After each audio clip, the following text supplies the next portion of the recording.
Before this evening's committee meeting begins, I'd ask that everybody please silence your cell phones and note that the meeting is being recorded. And as we are in chambers, I'd ask everyone to please join me with the Pledge of Allegiance. Pledge allegiance to the flag of the United States of America and to the republic for which it stands, one nation, under God, indivisible, with liberty and justice for all. Seeing that there's an ordinance matter that relates to a finance matter, we're taking ordinance out of order this evening. On the ordinance committee with myself, Councilors Toro, Mercer Bruin, Ferrulo, and DeMambro. Is there a motion that we would dispense with the reading So of the previous moved. meetings? Second. All those in favor? Aye. All right, 2 items received by the committee that we would need to have accepted as part of the permanent record is a salary packet from Auditor Charlie Doherty and also a communication from Mrs. Carolyn Cribby. I'll make a motion to accept those and make them part of the permanent record. Second. All those in favor? Aye.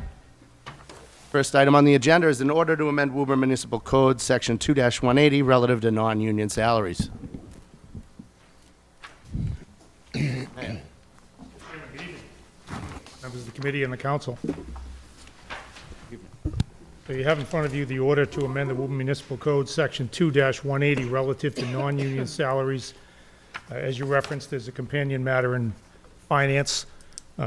This order in front of you would codify changes made as a result of adjustments made, which are, again, as a result of collective bargaining agreements and the implementation of Section 2-184, Section C and D, which pertain to non-union, non-department heads, and non-union department heads. So the gist of the matter is these are the adjustments that get made after a collective bargaining settlements are reached. Again, following the ordinance, it treats the 2 categories of people. In Section C, it talks about non-union, non-department heads and what shall happen in that case. As you know, they follow the SEIU. The other is the non-union department heads.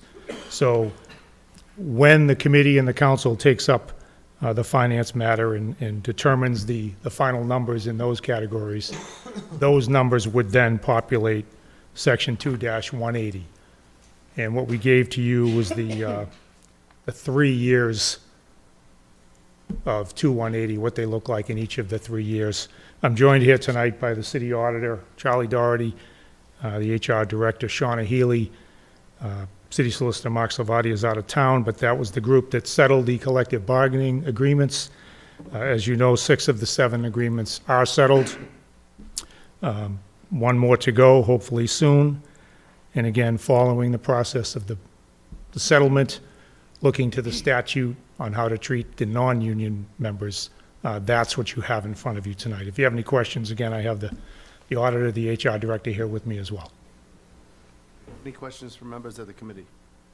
Councilor Mercer Bruin? No questions. I just wanted to do some follow-up, and I'm not sure if it's... Yes, ma'am.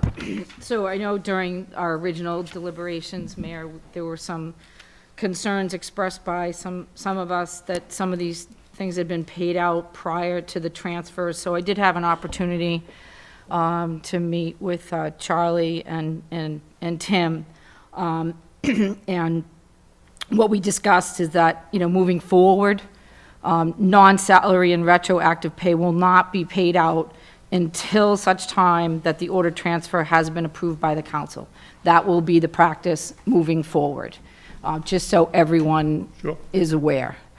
In terms of that's the only comment I have for now, unless there were some things that I had asked for behind the scenes. I wanted the council to be aware of, that I received them.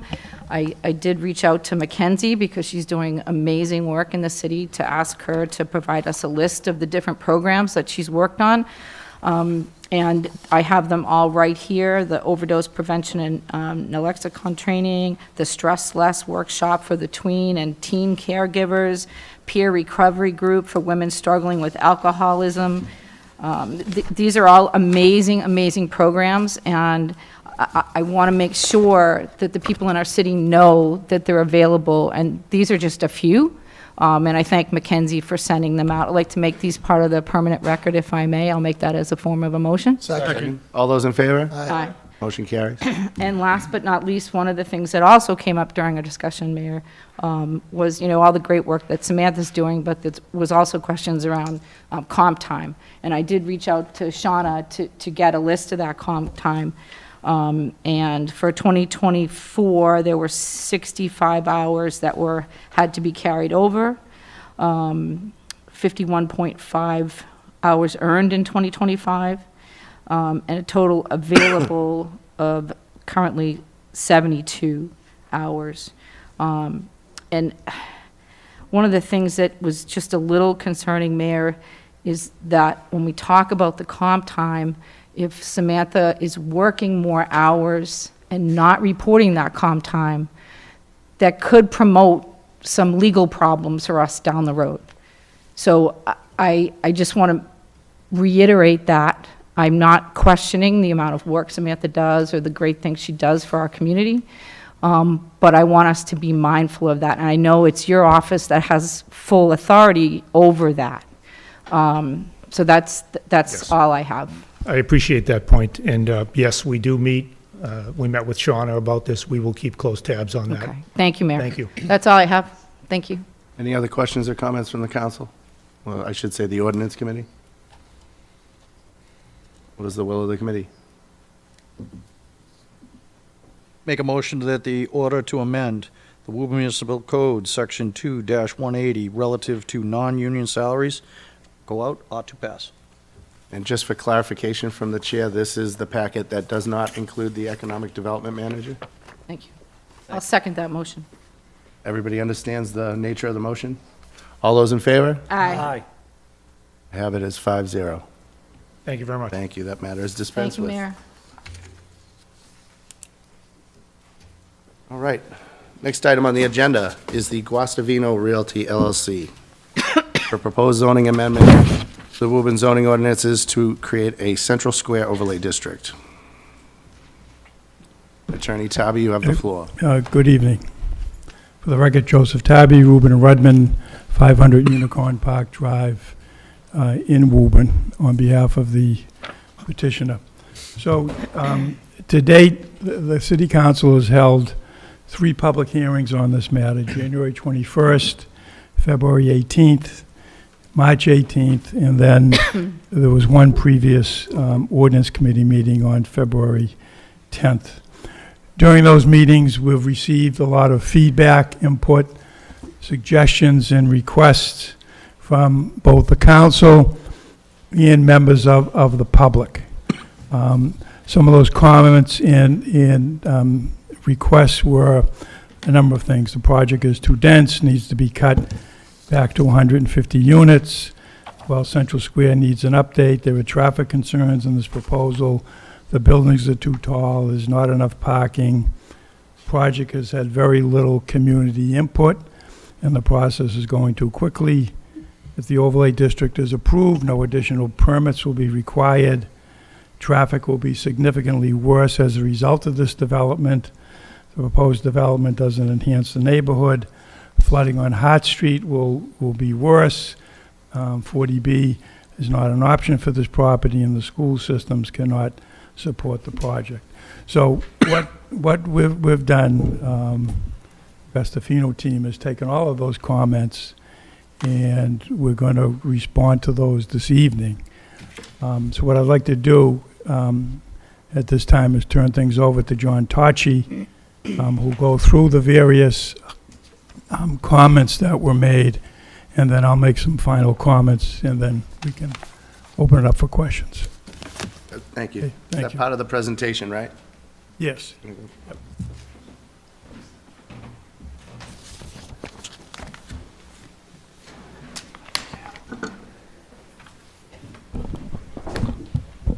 Good evening.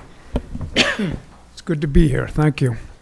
I'm John Tocci from Tocci Building Corporation, also Guastavino Realty. Going to address those issues that Councilor Tarby just ticked through quickly. We are PowerPoint has been cut down. We had a lot of images in there because we were going to address a lot of the history that we've presented in the past to the council and to the planning board and to other members, because we know that several people that were at the last hearing were not at the information and the community meeting that we ran on July 30th last year, and didn't have the benefit of the background information. But we realized that that's not the purpose of a committee meeting, so we've just pared it back down to answering those issues. So we'll click through this and get on with it. The first assertion was that Tachi is working to buy the Wyman Castle to develop that property, and the overlay has something to do with the Wyman Castle or the Wyman property. So for the record, Tachi has no desire or intention to buy any portion of the Wyman School property. Tachi is fully supportive of saving the Wyman. The Wyman School property and the proposed Tachi property have no connection with one another. The Central Square Overlay District does not include the Wyman School property. It never did. It never will. Assertion number 2, the project has had very little community input, and this process is going too quickly. Our response: the project has solicited continuous community input since April 18th of 2018, when we started this process. We have had more than 60 meetings, formal and mostly informal, prior to filing the currently proposed Central Square Overlay District application or ordinance. The project has been in active planning with city officials and members of the community for over 3 years. On July 30th of 2024, a newly formed community group requested that Tachi allow it to invite a large group of residents in the extended area beyond the legal residents, the illegal butters, to attend a community meeting to be held at Tachi's offices. They invited, we agreed to do that. They invited more than 500 residents, and approximately 75 of them attended, along with several members of the city council, the city engineer, the director of planning, and staff. Tachi is very willing to slow the process down, to gain even more community insight, and to come up with a redesign project that everyone will be proud of. To this end, we're planning to schedule a second neighborhood meeting in May, tentatively May 21st, to discuss those revised plans and solicit additional community input. This is, what happened here? Backwards? This is the meeting that was held on July 30th. This was the invitation that was sent out by the Woburn Community Engagement Association. Members are here, I think, that came to us and said, we are a group that want to engage the community, and we want for the community to actually have a voice in what happens on this site. We met together with them first, and there was 3 or 4 planning professionals, engineers, planning professionals in this group that were quite articulate and knowledgeable. We were very impressed with these folks, and they were nearby neighbors. We had a great meeting with them, and they were not in favor of everything that we were planning to do on this site. But their commentary was very informed, and we thought it was great. And they said, would you allow us to run a meeting where we set the agenda and we ran the questions? Would you take that chance? And we looked at ourselves and we said, well, yeah. After that first meeting with them, we said, why not? So we did, and that's what turned out. 75 people showed up for over 3 hours on a summer night, and we heard, we had an opportunity to walk through the plans. We talked about our ideas for Central Square, as we have been here now in this location for 25 years. What we would love to see happen in the area, the properties that we love, like the Lennon's properties, the grand old homes, the kind of quality of design that we love. We shared our property. Many of the residents had never been in our building. So it was a kind of a first look for everybody. And not everybody liked everything that we were talking about, but it was a great engagement and great conversations that we had. And they ran the Q&A afterwards, and it was good. It was a good time. The assertion is Tachi owns all the properties along Main Street, and continues to allow them to fall into disrepair. We had a number of photographs that we cut out. We'll be glad to show them afterwards if you want. Tachi does not, in fact, own all the properties along Main Street, as former Mayor Galvin pointed out. There are 9 properties along Main Street that range from the fire station north to the edge of the project at the north. To summarize, 2 properties were bought by Tachi in 2000 and 2018. Both properties were upgraded over the years. We resited them and leased them to tenants. One was bought by somebody else and completely renovated for a flip, and we bought them, and they're leased to tenants, and have been good properties ever since. 2 of the properties were purchased in 2019, one just recently in 2024. That was really quite sad. We bought it at the end of last year when the gentleman died in the house, and are beyond repair and have always been intended to be torn down. One of the properties was purchased in 2015, was in poor condition and is used for storage. 2 properties are under agreement to be purchased in the future by Tachi, and those purchase agreements have just happened in the last month. Since those concerns were expressed, we've begun, just in the last 2 weeks, to make cosmetic improvements on 2 of the properties where it's actually possible.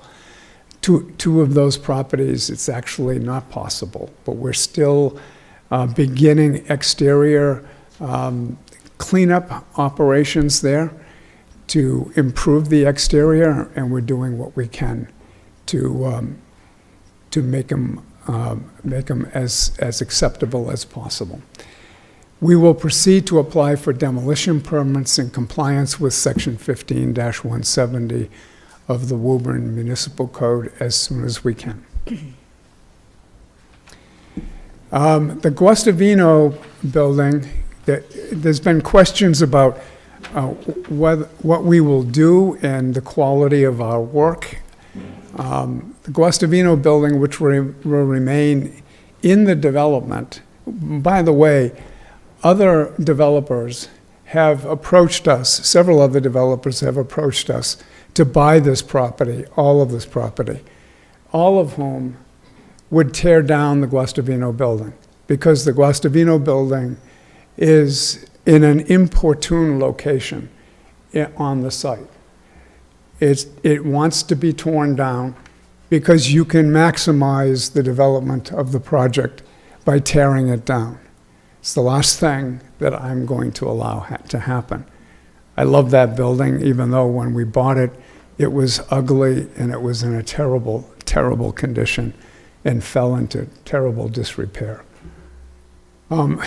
This will remain in the development. It's the true testament of the quality one should expect from what we do. We restored it from a vine-covered, dilapidated structure into what it is today. The building echoes the sentiment of the Save the Wyman group to save a historic structure and turn it into a working museum. In fact, today, this afternoon, we had a final meeting with our architects to improve the quality of the actual exhibit space in the foyer. We hired a nationally known exhibit designer to improve and renovate the whole exhibit of the ground floor and upper floors into an exhibit and a museum space for Rafael Guastavino. When we bought this building, we traveled to Columbia University, the Avery Library, to study the archives of Guastavino, to obtain the original design documents and many of his documents. Most people don't understand how important Rafael Guastavino is to international architecture and the history of architecture in the United States. People come from all over the United States and from Europe to visit this building because of his work. And next to H.H. Richardson, he's the most important architectural personality in the Northeast area, a real treasure for Woburn. And once this area is developed, we think there's a connection between the library and the Guastavino building that can be tied into a real tourism asset for the city. We removed tenants that were in the foyers. As you know, Martin's TV was in the foyer. Above the foyer that had been roofed over, that's where Brugger's Bagels was, and they were leased into those spaces. We took tenants out of those spaces. We reduced the tenancy of that building by over 10% and restored that building to its original look and feel, much to our commercial disadvantage. We support the same thing happening with the Wyman. But if you can do the same thing, come and see what we have done and do the same thing. That's what it looks like today. The proposed project is too large, too dense. Our response is, in July, the original project was proposed to be 175 to 185 units. As mitigation requests grew, what happened was, as we listened to people, as we talked to people, and the idea for closing the one-way road of Lowell Street and turning it into a larger park, we got excited by that idea. But that turned into a $3.2 million idea. And so as that idea grew, and as the idea of fixing the intersection at Clinton Street grew into a $1.7 million idea, because we had to buy the fire station to tear it down, to abate it and tear it down and turn it into a new intersection grew. And as Hart Street became known to us as a result of the testimony that was presented at the July 30th meeting that we had, and it became known that there was a problem there that perhaps we could participate in solving that problem, that's more money. So 1.7, 3.2, some sum of money for Hart Street, all of that money has to come from someplace, which means you have to get more units on a site to be able to make money, to be able to finance all that kind of stuff. That's where those units grew in order to make, it wasn't just Agreed that did that. We agreed that it was too big. And honestly, it was a mistake. And it was my mistake. My own team said, it's getting too big, John. So we made a mistake.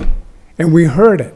And we heard it before the Save the Wyman people said it. We heard it in late February. We heard it when the planning board said it. And we had already cut it down. In response to those concerns about overall project density in early March, with off-site costs now lowered, because we also heard that some people didn't want the park. Okay, so that's $3.2 million in off-site we don't have to carry. I thought it was a really cool idea. So we don't have to finance that. So we can bring the units down. We could reduce it from 225 to 195.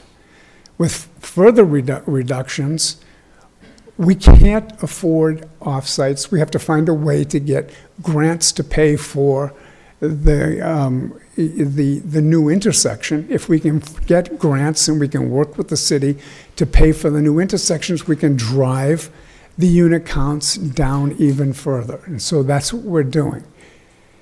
So we're down to 20 to 24 townhouse units along Main Street and an apartment unit count that's less than the total unit counts at Place Lane. So we're down to like 145 out back. The proposed unit building heights are too tall. The original proposal included 32 rental units in 4 8-unit groupings along Main Street. We heard people say 8-unit groupings is too big. The revised proposal will be reduced to 20 to 24 units, probably be 20 units. 6-unit groups of all for sale. We heard people say repeatedly, we want for sale homes. It's difficult to produce the kind of quality, quite frankly, that I want to produce. I've talked to other developers in Woburn, and they say, just do vinyl siding. I hate vinyl siding. I like what the Lennons have done. I like the quality of good trim and good quality siding and good detailing. And it's very difficult to get that kind of return right now.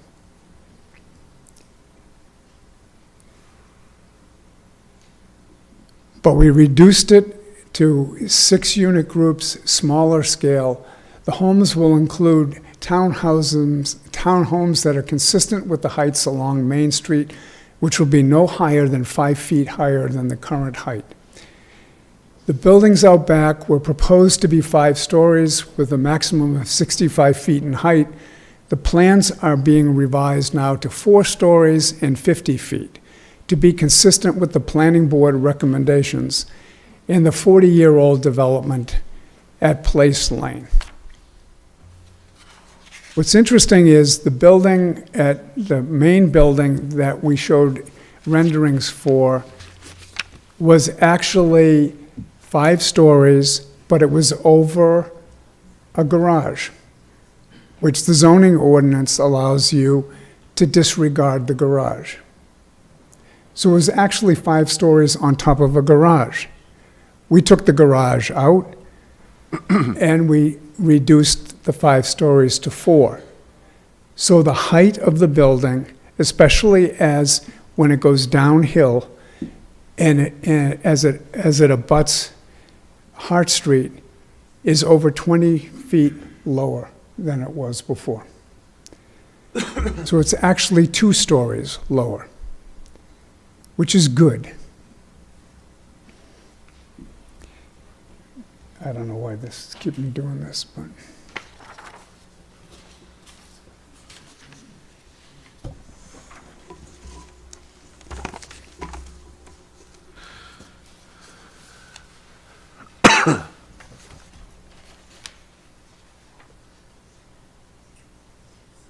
Okay. Apologies. So this is just a quick chart to show where we are. Originally, we had 40% building coverage. Current design is 35%. Minimum usable open space, original was 25%, current design's 30%. Original 225, current design, total front and back together 165. Original 32 townhouses, currently maximum 24. Original, we didn't break out originally. Current, we have 145 of apartments. Minimum parking spots per unit originally was 1.5 per unit. Now we're at 1.7 per unit. Original 39 feet over 3 floors at Main Street. That really hasn't changed. Tom Quinn asked us to round it up to 40 feet at 3 floors. That's what we did. Maximum building height at original was 65 feet over 5 floors. It's 50 feet at 4 floors. That's where we are today. Next assertion is the project doesn't have enough parking. I just told you what it is. The original proposal called for 1.5. With the reduced parking requirement, it'll be increased to 1.7. This will allow for more than 1 space per bedroom with approximately 10 visitor spaces, plus parking for the existing building, which can also be used for visiting parking during evenings and weekends. All spaces will be on site. Project will require parking for the adjacent Boys and Girls Club property. That's the assertion. No parking will be needed on the Boys and Girls Club property. Previously, members of the development team and the Boys and Girls Club had conversations to explore use of a half an acre of land for additional parking on the Boys and Girls Club site. This parking would have been on land currently unused by the club and would have provided the club with an annual stream of ground lease payments for the club. We thought that was a pretty cool idea because we really kind of like the club. Moving forward, there's no need for additional parking. Assertion, if the CSOD overlay is approved, no additional permits are required. We heard the comment like a Forrest Gump comment, like it was, overlay districts are like a box of chocolates. That is kind of a cute analogy. You never know what you're going to get. I must say that the city council has been fastidious about wanting deep definition because of that situation. From our perspective, we think an overlay district is really a very valuable tool for a builder. And I hate the word developer, personally. For 102 years, my family has been a builder. I'm a builder. I work for developers. Developers never pay me my last payment. I'm a builder.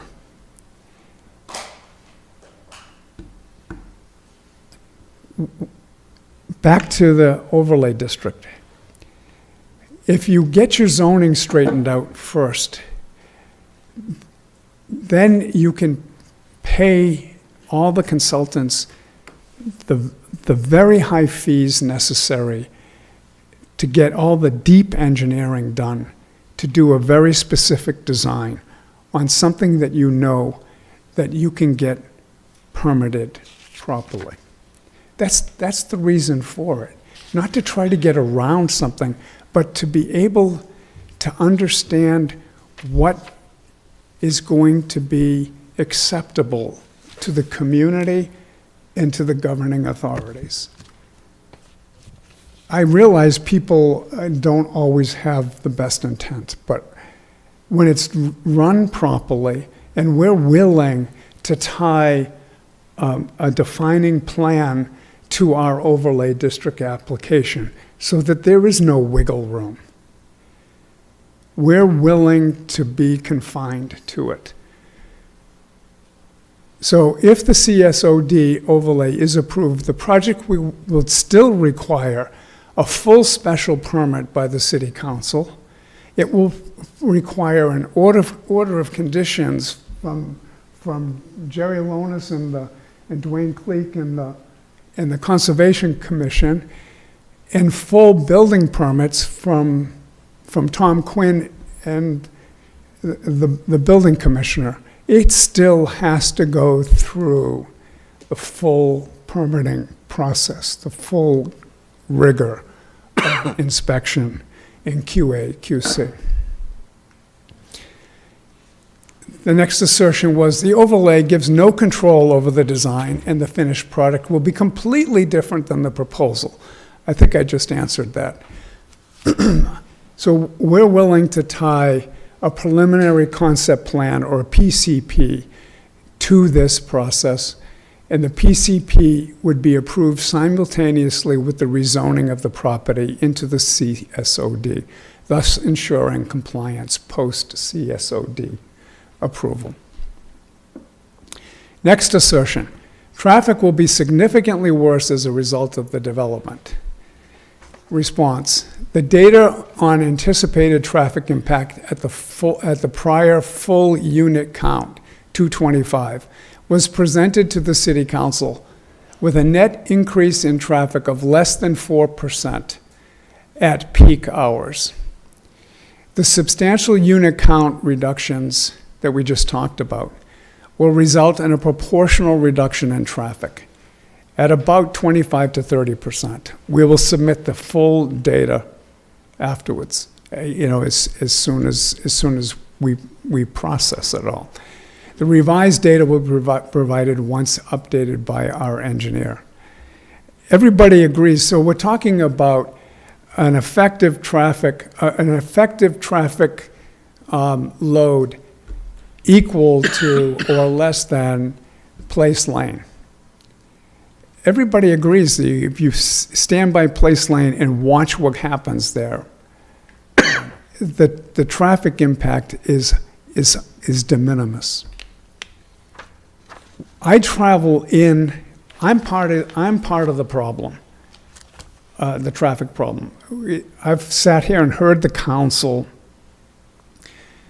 remind people that the reason why the residential tax rate, not my commercial tax rate, the residential tax rates are so low in Woburn is because the daytime population in Woburn is twice what it is during the evening because of the commercial population.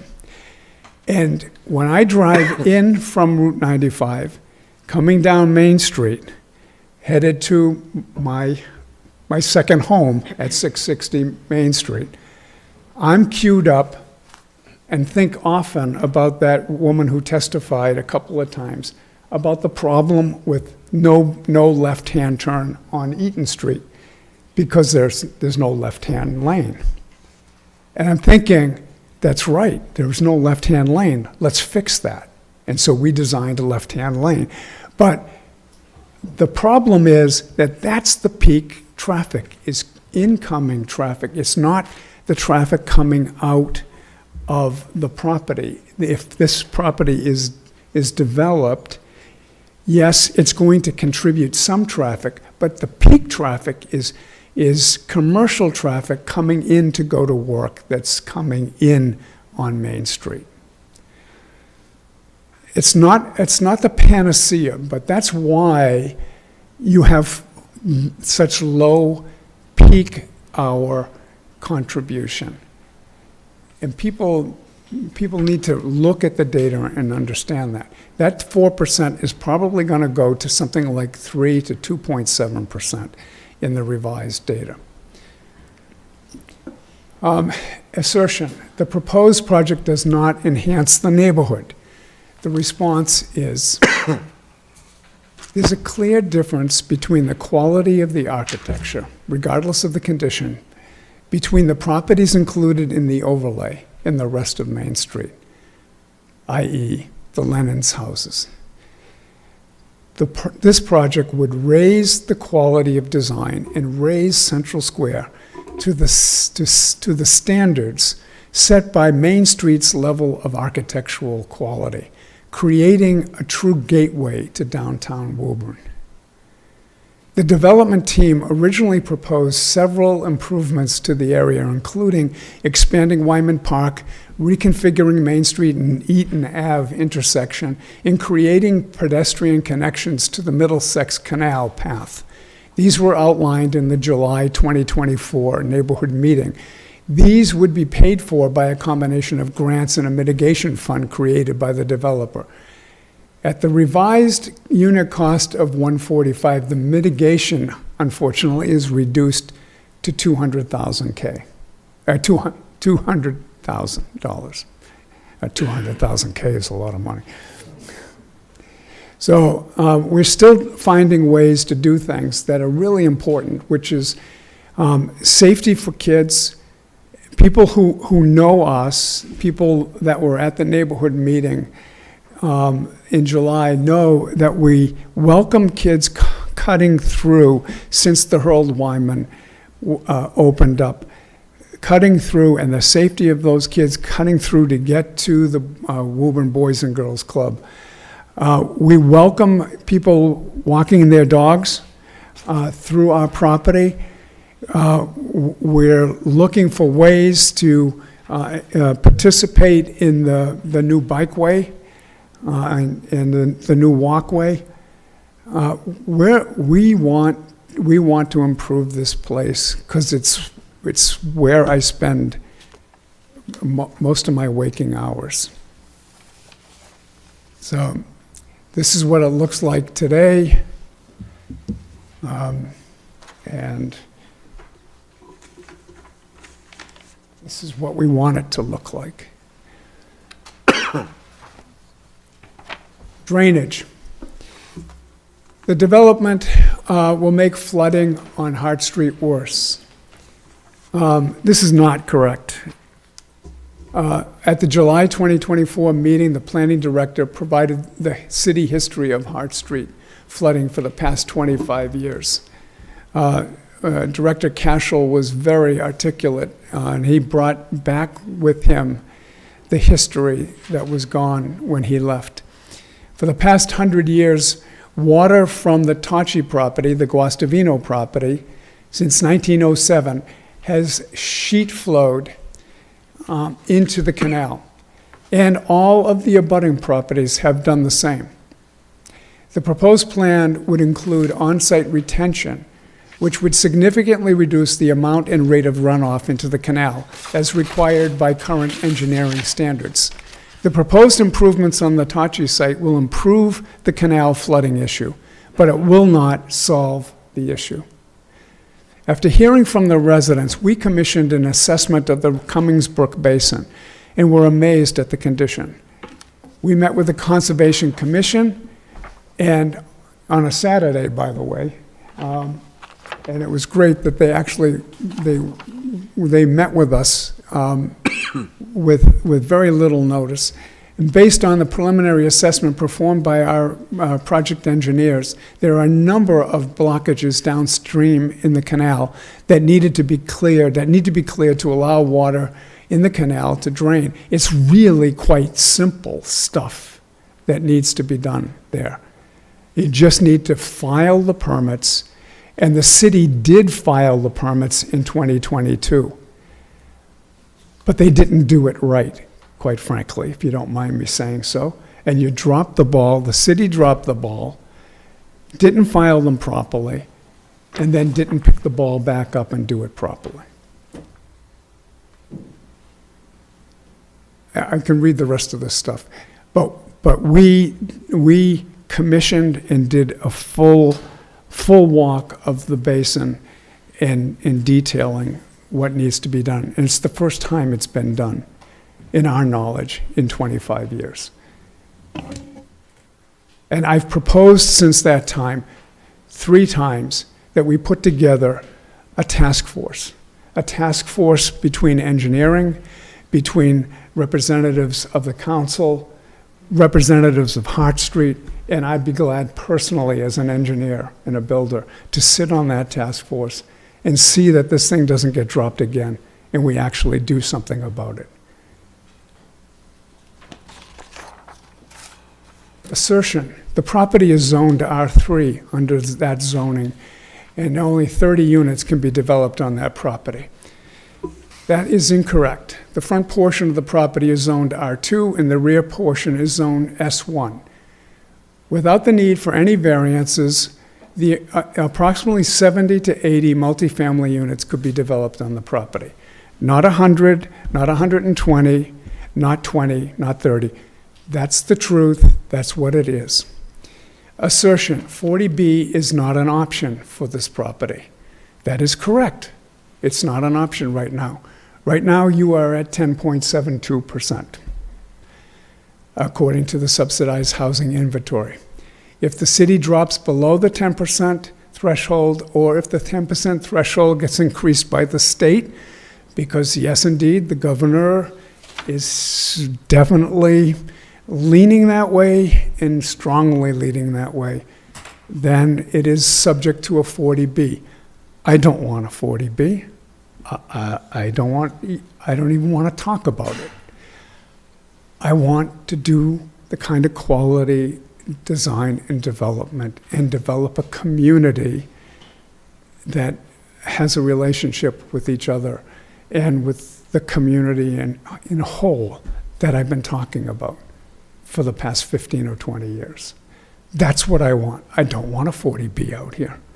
I don't want to talk about it anymore, please. Assertion, the school system cannot support this project. Using the reduced unit counts and types, the project is anticipated, we studied this, Marc Fougere, the leading consultant, it's anticipated to generate 13 school-aged children. You can, okay, that's good, you can laugh. This is the dollars and cents without any subsidies. The development team is aware of the situation with the schools in Woburn, and we realize this does not address the space requirements at the Harold Wyman School, which is experiencing population issues due to a number of issues. Data shows that affordable units in similar developments account for a majority of school-age students, school-age children. To mitigate this situation, we propose that all townhouse units, the condominium units along Main Street, for sale, not be required to provide any affordable units. For rent units in the rear would be 15% affordable as defined by Chapter 40B, Section 20. If for sale units are built behind Main Street, they shall be 10% affordable. We did that to provide an incentive to do condos instead of apartments. Because we know you want condominiums. And we're trying to lean into that together with you. And we thought that this was a win-win situation. we understand we have a responsibility to provide affordable housing, but we understand we're trying to thread the needle. The fact is, affordable units produce families that have more children. It's just what it is. I'm part of the problem. I've got 15 grandchildren. This arrangement would ensure the overall development stays above 10% affordable threshold to maintain Woburn's subsidized housing inventory status while minimizing the impact on schools. So that blended ratio still keeps you at about 12%, 12.5% overall. So, overall reduction in units, townhomes reduced, ba-ba-da-beep, ba-da-boop, ba-da-bop. I'm going too long. Thank you for your patience. Let me cut to the chase, and that's it. And I'll let it go. Thank you.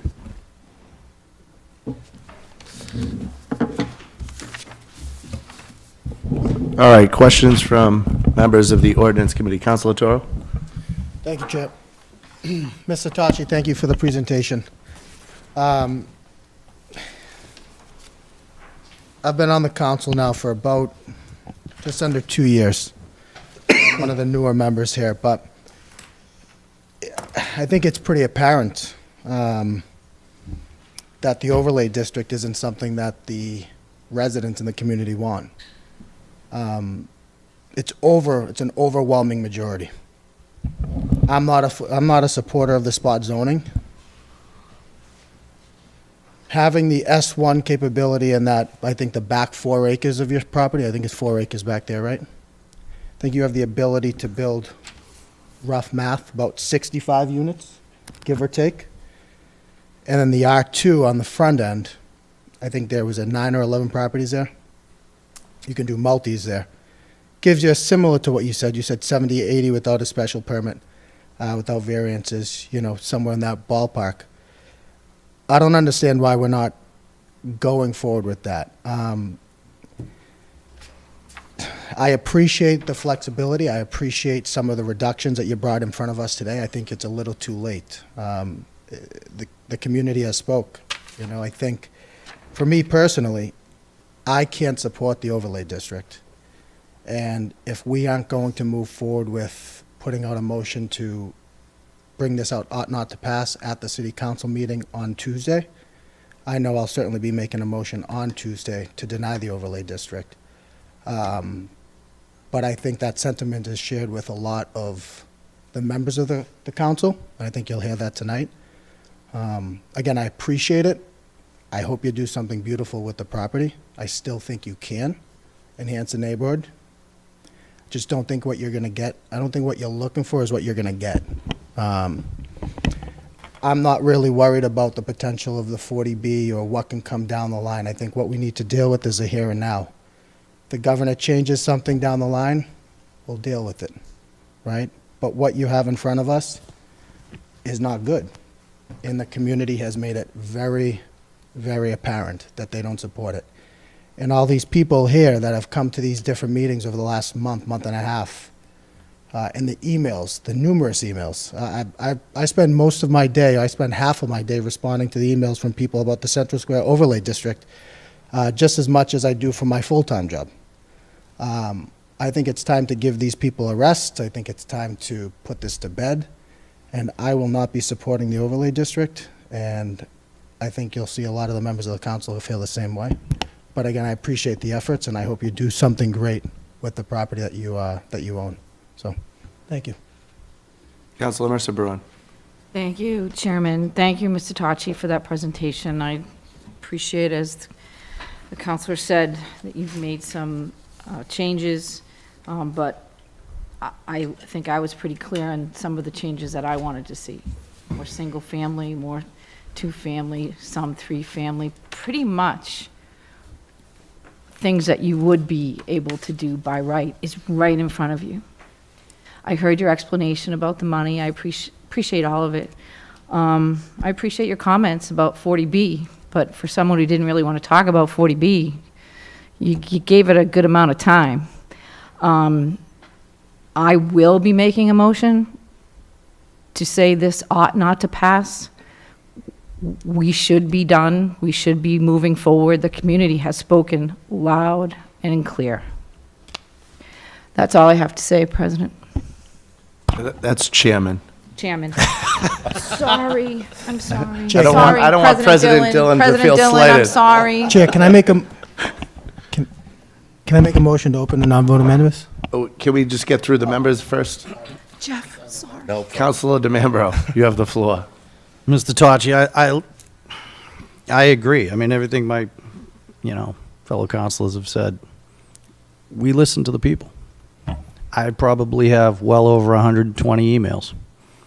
I think I've gotten one that was quasi in support out of 120. So 120 over one, I mean. You're an engineer. Numbers don't lie.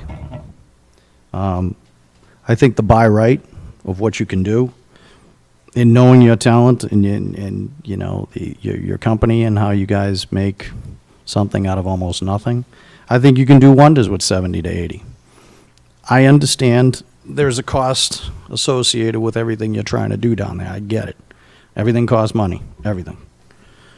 But unfortunately, the neighbors, the neighborhood, the city has spoken loud and clear. And they're saying it loud and clear to us. We want just what's by right, not something, as dense, as large, so on and so forth. There's numerous concerns throughout those emails. I think you have a talented group that could do something phenomenal with the 70 to 80 down there. And I think that's where we need to start focusing on. I think the larger, robust numbers and what we already have in the city and, looking towards, Place Lane and so on and so forth, I don't think that's even, they're not even looking at it. So, and I know everything you do costs money and time and effort and energy, and you have to pay all your employees and all the engineers. I think that's where we need to start focusing. I will not be supporting a central square overlay, just like my fellow councilors have stated. We don't want to waste any more of your time, the residents' time, or anybody else's. And as for the things that need to be addressed, I would definitely ask you get in touch with, Mayor Concanon, our engineering department, and, we can work something out with, Hart Street and the flooding and things that need to be addressed. And I think that's where we need to start focusing our attention. Thank you, sir. Thank you, Mr. Chair. Anybody else from the committee? Is there a motion Make a to motion to suspend open the up. rules to open it up to non-voting moved. members? Second. All those in favor? Aye. Councilor Papalato. Thank you. We all got lots of emails along the way here, and there was one that stuck with me the most, and it was somebody that said, I'm paraphrasing, we were elected by the people for the people, and the people have spoken.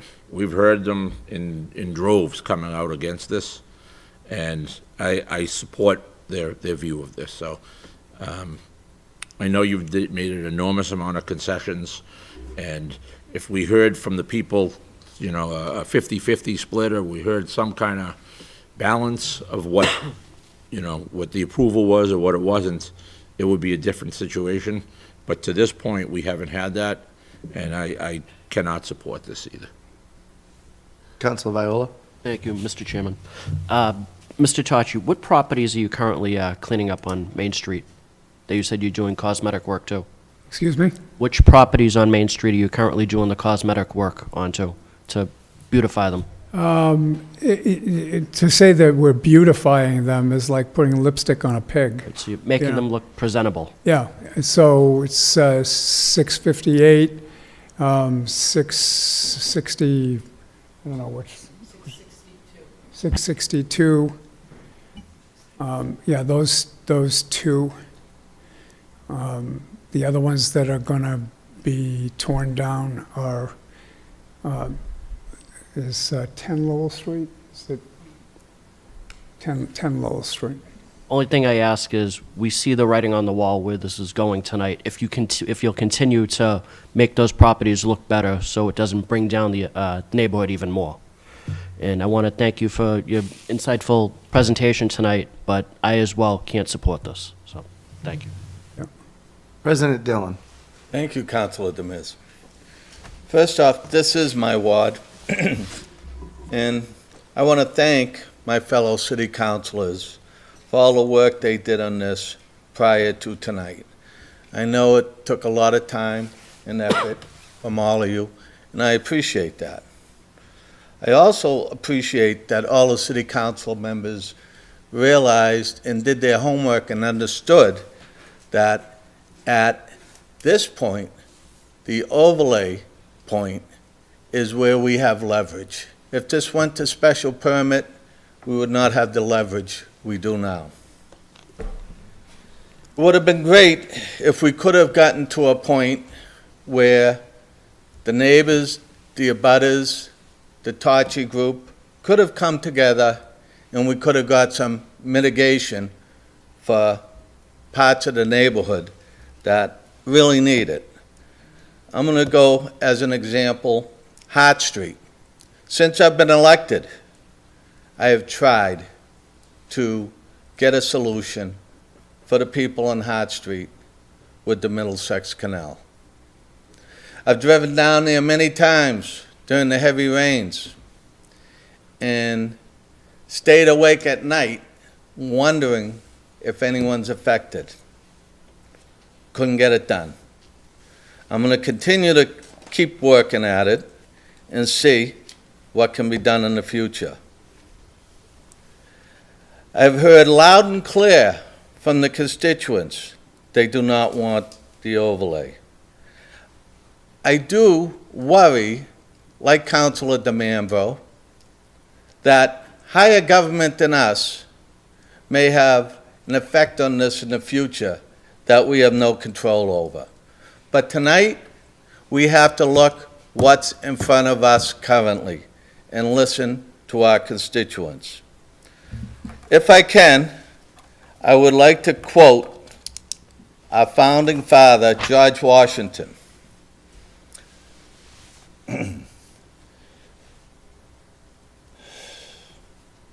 Speak seldom, but to important subjects, except such as particularly relates to your constituents. And in the former case, make yourself a master of the subject. What does that mean? The people have filled the chambers on a number of times. We all wish that perhaps there could have been a better outcome. But as it stands here tonight, I cannot support the Central Square overlay. Thank you for your time. From the, excuse me, from the chair, having received multiple requests before this evening's meeting for public participation to be allowed this evening, is there a motion to open it up to members So of the public? moved. Second. All those in favor? Aye. The ayes have it. If you could step away, gentlemen, that would be appreciated. Thank you. Chair, Yes, sir. should we keep this to just the Central Square Overlay District? Yeah, I'm going to make an announcement about that. Thank you. Thank you. Councilor Toro. So before the public comes to the rostrum to speak, I'd just like to remind everybody to please keep your comments to the matter at hand this evening, which is the overlay district, and be sure to address the chair. All right, so if anybody would like to come up to speak on the matter, please feel free. Please make sure to identify yourself for the clerk to take your name and address down for the record.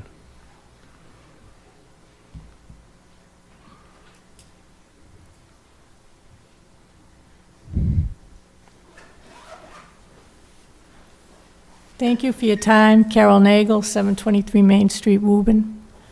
And I have to say, I wholeheartedly agree with the comment that it's forest scump. You never know what you're going to get with an overlay. Because just north of me is a life science business overlay district that nothing has happened with since 1994. 1994. We've seen presentations like this. We went to meeting after meeting after meeting for year after year after year. Got promised all kinds of things, and nothing happened. So when it comes to the overlay district, it scares me, because we could have the same thing happen. We got sued twice at the Showcase Cinemas. The only thing that ever came of it was they got to enlarge it a little bit. But if you go down there, drive down there, I hope you all took the time to do that. It's not very nice. It's a mess down there.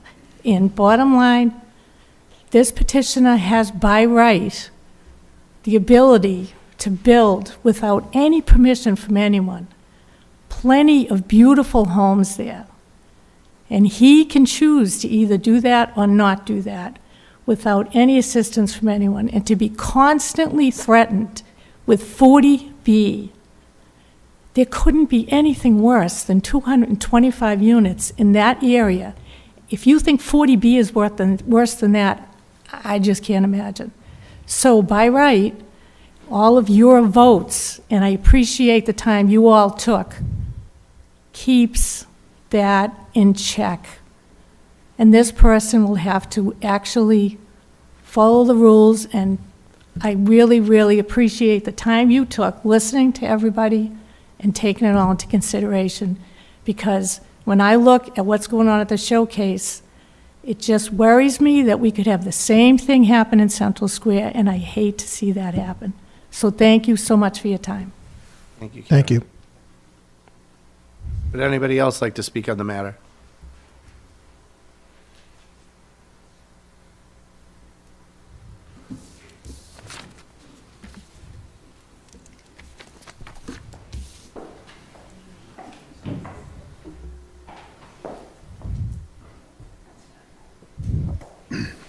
John Cashel, Planning Director.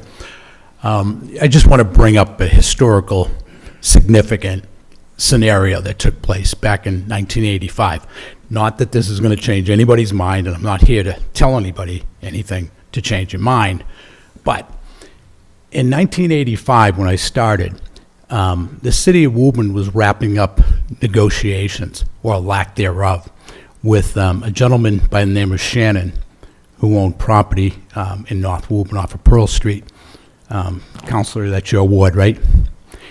Now, the city at the time was led by Mayor Rabbit, and Mr. Shannon negotiated with a developer, builder, whoever he was, and the city failed to work with the developer, and all Mr. Shannon wanted was 30 townhouses on that property. You know what that is today? Kimball Court. Kimball Court. Probably the number one problem the city of Woburn faces on a daily basis, with all kinds of activity that call for police and fire, probably on a daily basis, multiple times. So, I had this conversation with Mayor Rabbit at the time. I remember, and a lot of people remember, that you just sided with the residents, not knowing that we were facing down the barrel of a 40B. And he ignored that. The will of the people spoke loud and clear, and they denied the 30 townhouses, which is now, I think, 500 units of housing up there, abutting, how many hundreds of units in Burlington. That was a spin-off of Kimball Court. So when it was mentioned earlier tonight that the governor is proposing in the legislature, we never know what they're going to come up with relative to multifamily development being hammered down our throat, just like the MBTA overlay district. After all the apartments that the city went forward with in the previous 10 years, what was that, 2,600 units of housing? Woburn has changed so dramatically because of, smart growth zoning that the city bought into. Hook, line, and sinker, only to be leveled with MBTA housing, which, just by theory is 3,600 more apartment units being built in that whole corridor area. So, things are happening real fast in the city of Woburn, and there's a governor in the corner office that's working with the legislature that are coming up with ideas and schemes to keep ramming multifamily development in all sectors of Massachusetts. And they're leaving us defenseless in that regard. You know, what are you going to do? Take on the state? They're passing laws that are transforming communities and ruining our ability to plan for our communities, to deal with the onslaught of children that are coming at us and filling up our schools that we didn't anticipate or plan for. And then you have water, sewer, police, fire demands. You know, it all creates a more urbanized development than we ever anticipated for the city of Woburn. And just look at what happened in Cambridge just recently. The city council in Cambridge abolished single-family homes. Every single property in Cambridge that now has a single-family home can go up 65 feet in height. And they can develop as many units within their single-family home lots, as many as they can cram in. And it's all by right. Is that something that the state wants? Cambridge wants it. You know, you don't, I'll tell you, I spent 4 meetings with state officials dealing with this ADU that we're grappling with, another problem. And the people that are writing the guidelines, and they keep on changing them weekly, they have an idea that every duplex, triplex, quadplex that's in place, they're entitled to an ADU too. I posed these questions to them, put them in writing, asked all the officials to get back to me. They never even got back. We don't know what they're up to. Director But Cashel, it was supposed to be I single could steer families. you back to the overlay matter at hand, because if I told Yeah, the so general bottom public line, to I'm stay trying on to- case, I'm it's trying to just- make sure everybody realizes, we're not in control. The city of Woburn, along with all the other cities and towns in Massachusetts, are no longer in control of our own destiny. Home rule doesn't mean anything. And, you know, we have to be careful, because there is talk about increasing the 40B ratio to 12%, maybe even 15%. That opens up the floodgates to 40Bs, and you got to be careful, because that's what's happening. Thank you. Thank Councilor you. Demers? Thank you. I know we, Councilor Dillon? if I may, thank you. I know we typically don't respond to public comment, but we're, Planning Director Cashel is the planning director. Would it be appropriate to ask him just a couple quick questions on his comments? Can we get through the public portion? Certainly, And then thank you. circle back? Thank you. Thank you. Yep.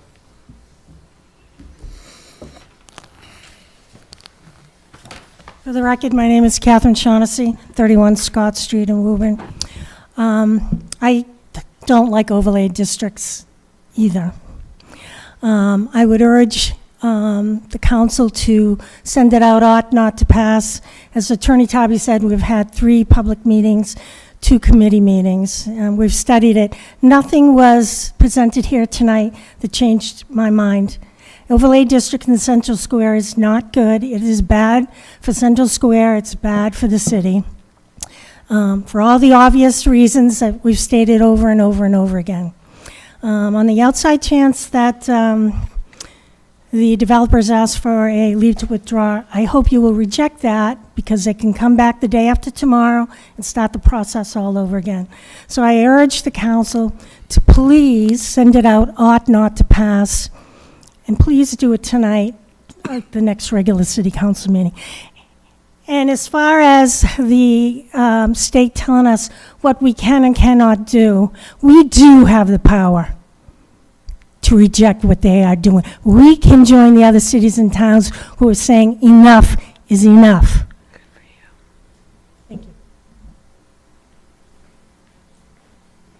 Any other members of the public who would like to speak on this matter? Is there a motion to return to the regular order of So business? moved. Second. All those in favor? Aye.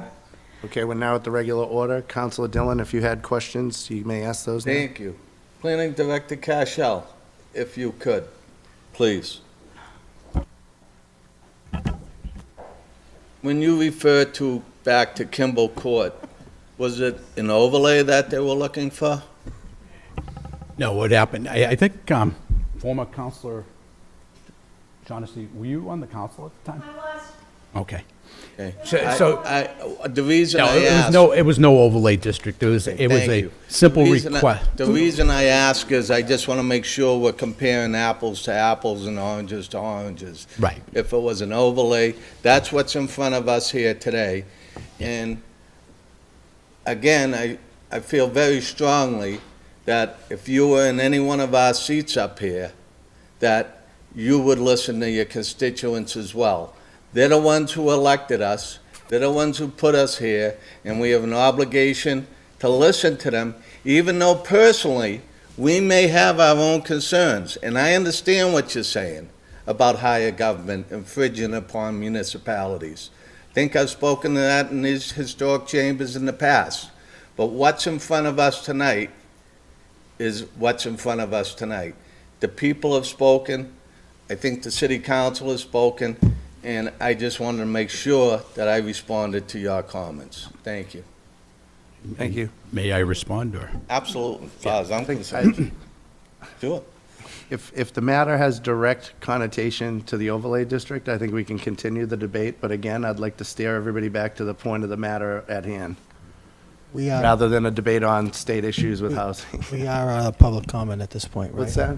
I said we are no longer in public comment, so That's should we just correct. continue? So, So I think if matter serves it right, we would be better off moving on I would agree. from the chair. are you entertaining you. motions, Chairman? What is the will of the committee? Thank Make a you. motion that the overlay district be sent out ought not to Second. pass. Okay, and due to the gravity of the matter, I believe we should do this Roll by call. roll call.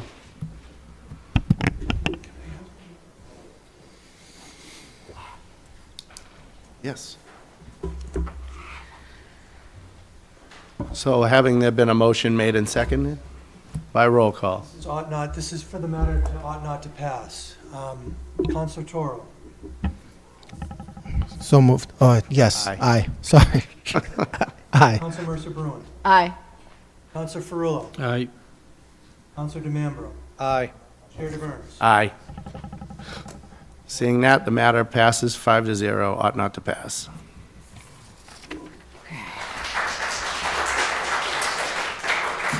Is there a motion? A motion to adjourn. Second. All those in favor? Aye. We are adjourned. Special permits next? Special permits next. Do you want to take a recess to- Sure, I'll make a motion, take a Don't need a- 5-minute recess. Yeah. It's okay. What's You just that? have to wait for the. We don't have to actually make a motion to recess? Oh, we don't? Oh, okay. We don't? I didn't know that. I thought we did. It's always safer to do that. Want to do finance next or special? You want to do finance next or do you want to do special permits? We can do finance. It's pretty quick, right? The finance should be an ordinance. Yeah. Okay. Yeah. That's fine. I don't want to keep Charlie here. I'm sure he doesn't want to sit through his special. I thank you for the, I thank I was caught off guard. I wasn't.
Ism.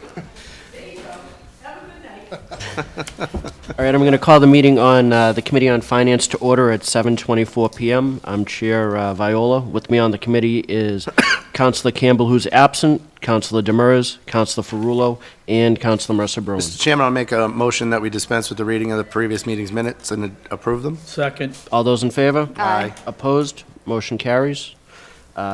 Second item on the agenda is the order that the sum of $129,190.23 be transferred from the mayor's salary adjustment account to non-union employee salary, various salary accounts. And just for the record, that was proposed to be, Based on the ordinance? based on the ordinance, that was to be, the new number is to be $123,406.23. Thank you, Mr. Chairman. Mr. Mayor. Good evening, Mr. Chairman, members of the committee and the council. I'm joined, as I said earlier, by City Auditor Charles Doherty and HR Director Shauna Healy. Mentioned this earlier during the ordinance matter. What you have in front of you is a request for a transfer from the mayor's salary adjustment account to settle up these non-union, non-department head, non-union department head matters. Again, following the ordinance, we go from the contract settlement, turning to the ordinance and implementing the two provisions in C and D. These are the dollar amounts in front of you. I have Shauna and Charlie who can answer particular questions about how we got to this point and what the dollar amounts mean, if you have any of those specific questions. Anybody on the committee have any questions? Councilor Mercer-Bruin. No questions, just a comment. So the adjustment in the number is because we removed the two positions where their salaries are being paid through grants. So if people at home are wondering why the number is different from what was sent to us. So I just want to make sure that that's clear. Thank you. Thank you. Yes. Councilor, Yeah, no, just, sorry. sorry, Oh. Mr. Mayor. I was just going to add to that. So there are two positions, as you say, they're paid by other sources. One is the long-standing WRA disposition of funds. Second is the settlement for the national opioid lawsuits, Casey and McKenzie, respectively. So not carrying those increases reduces that number by that roughly $6,000 figure. And that is per the vote of the committee and the request of the members. Right. And so it's clear, it's not that we're taking those increases away, they're just happening through a different funding source aside from the taxpayers. Correct. Yeah. Okay. Councilor Demers. No, I just wanted to give a clarification, just for the edification of the folks at home, since I received a few phone calls from constituents that had a little bit of sticker shock when it came to some of these salary increases over time, but I think my understanding is that I think it's those step increases that people are seeing, both the COLA, cost of living adjustment, plus the step increase, and we have some folks that have been here for quite some time. So that was reflected on the salary. So I just wanted to state that because I had a few constituents reach out and question those types of increases. Thank you, Mr. Chairman. You're welcome. Anybody else on the committee? I'll entertain a motion. Make a motion that the order that $123,406.23 be transferred from the mayor's salary account to the non-union employees' salaries, various salary accounts. Second. All those in favor? Aye. Opposed? Motion carries Motion 4-0. to adjourn. Second. Thank you very much. All those in favor? Aye. Opposed? Motion carries. We stand adjourned. Thank you for your quick meeting. Thank you. You're not? Really? Yeah, I'm just going to stay here. I got my pillow. We're going to have to get a lift for that. What's I know. Delicious. I know, I was just giving you a hard time because my father got me the giant Reese's. I'm going to call the Committee on Special Permits to order. Chairman Mercer-Bruin, Councilor Campbell is absent this evening. We also have Councilor Viola, Councilor DeMambro, and Councilor Demers on the committee. And we have one item in front of us, and that is for the Mill Street Gardens LLC, 50 Mill Street, for the installation, or the refurbishment of the built-in pool and installation of some fencing. Madam Chair, I'll just make a motion that we dispense with the reading of the previous. Do I have a meeting's second? Second. All in favor? Aye. Thank you, Councilor Demers. You have the floor, sir. If you could just state your name and address for our clerk. Certainly, Madam Chair. For the record, Attorney Jesse Schumer of the law firm Dane Torpy, 175 Federal Street in Boston, representing the applicant for this matter. With me tonight, representing the ownership of the property, Marco Botter of the Hamilton Construction Company, and Chris Barages of Williams and Sparages. If it would be helpful, Madam Chair, we're happy to provide an additional presentation of the project. However, since we already imposed upon your time within the last week, perhaps we can dispense with a full presentation and just update the members as to what's happened since we were last before you. Sure, I think we can, your time is also valuable, sir, so I appreciate that. I think we can dispense with the additional presentation. The council may or may not know I met with Commissioner Quinn out at the site this morning at 10 o'clock. Just to confirm, I'm the chairman, so I should probably pass it over to somebody else who, I'm going to pass it over I think I might to be the ranking member. Councilor Viola, if you could just take the chair for a minute so I can. Recognize Thank you. Councilor Mercer Berwin. Thank you very much. So I had an opportunity to meet with Inspector Quinn or Commissioner Quinn. We took a look at the site. My biggest concern was that the pool house, the height and size of the pool house might pose a problem for the adjacent neighborhoods. That clearly is not the case. If anything, it may pose some site issues for some of the residents who live in the apartments who have not contacted me at all, even about the refurbishment of the pool, which I hope is good news for them. I haven't heard any concerns at all, and I assume that all of these plans have been shared. They're all abutters, so they were all notified. That was my biggest concern. So if you're willing, I'd like to discuss some conditions for the special permit. Certainly. And are you aware that Commissioner Quinn did send a memo that I'd like to ask the council to accept into the permanent record? It's dated April 3rd, 2025. All those in favor? Aye. Opposed? Thank you. Motion carries. There were a few conditions that Commissioner Quinn recommended. I don't know if you've had a chance to see that memo. We have. Specifically that the construction traffic routes to and from the site are similar to what was approved for the adjacent property. Now, I will say this, sometimes those routes have not always been obeyed, despite the efforts of Hamilton and the construction company, in some cases issuing fines to these trucking companies. I'm going to ask you to be as vigilant as they have tried to be to make sure that route is not used. That's understood, Madam Chair, and we're agreeable to that. Would it be helpful to go through the sort of the routes for the councilors' benefits of the streets that are allowed for traffic and the ones that are not? I think if you could just run through it quickly so the people at home also understand. Sure. There are some that are absolutely forbidden, so. Correct. So as the commissioners the councilors may be aware, Hamilton Construction Company was before the Zoning Board of Appeals last summer for a minor modification of the comprehensive permit for 57 Mill Street. And as part of that process, the reason for it was to request a modification to allow for blasting activities to take place for the excavation for that building.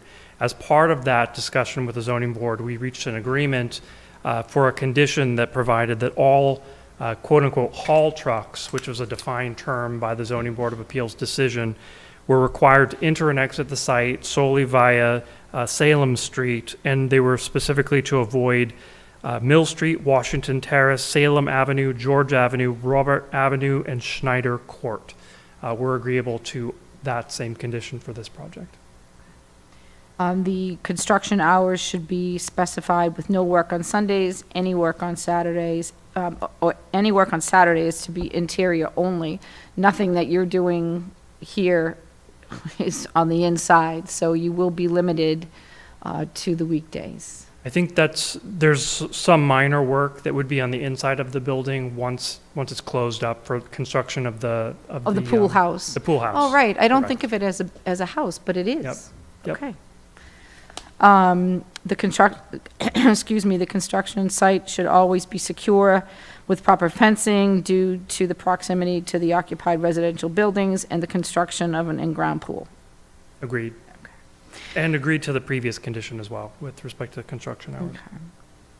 The perimeter of the property abutting the residential neighborhoods that has the wooden fencing should be repaired and replaced and maintained at all times. Complaints have been received. I'm going to modify that, condition number 4, that fence be replaced and maintained at all times. We've had many, many problems over the years with this fence and had to fight for sections of fencing. I don't want to have to do that anymore, and our building commissioner shouldn't have to do that anymore. I need you guys to step it up a little and be better neighbors. It's understood. The condition is agreed to. Okay. The dumpster placement and allowed hours of pickup should be addressed. So for condition number 5, you will have to put those dumpsters not on public property. They are not allowed to be emptied before 7 a.m. or after 7 p.m. If I receive complaints about your dumpsters being emptied out of those timeframes, I will ask the council to review this special permit and require you to put locks on those dumpsters, which probably wouldn't be so great for your residents, right? Understood. Agreed. So make sure that you're clear on that and your management team is clear on that, because often what we hear is, well, these guys just show up. And that's true. Many of them are cowboys and cowgirls, if you will. But at the end of the day, the responsibility falls on your client. Agreed. Okay? Just to update you, Madam Chair, on that issue, since we were last before you, and we did provide the contact information for the property manager, we were in touch with her and with other folks in the Hamilton property management team, and what they informed us was that the trash collection company was recently changed to Win, and as part of that, there were some growing pains, and I understand that at least one of the subcontractors for the recycling did come by and do collection outside of those hours. Win and their subcontractors have both been reminded and provided a full text of the city's trash collection ordinance and reminded of their obligations. And they have confirmed that they're in agreement with that, and they'll make sure that their subcontractors are compliant. That being said, as you said, Madam Chair, the buck stops here. Okay, thank you very much. The last condition I have is regarding rodent control, and I'm going to leave it a little open-ended if the Special Permits Committee will oblige me a little bit, because when we get to public hearing, there's a couple of people that will come to speak about some alternative kinds of rodent control. They're not here this evening, so I'm going to leave it as a placeholder that we will have rodent control, with the understanding we may talk specifically about the kind that you'll use. That's agreeable. Okay. I think that's all I have. I also want to just take an opportunity to thank Chris, who's here, for staking out that whole section where the pool house will be. It made it a lot easier for Commissioner Quinn and I to visualize what was happening, so thank you for doing that. And I don't have anything else. Is there a motion to accept those as working? Working draft, so moved. Second. All those in favor? Aye. Opposed? Motion carries. Any comments, questions from the committee? Council Mr. Bruno, prepared to move on that tonight? Yes, sir, through All the right. chair. I'll make a motion that the special permit is sent out, ought to pass, with the 6 conditions as a working draft. Second. All those in favor? Aye. Opposed? Motion carries. Motion to adjourn. Second. All those in favor? Aye. Opposed? Motion carries. We stand adjourned. So we'll see you all next week. Thank you very All much. right, take care.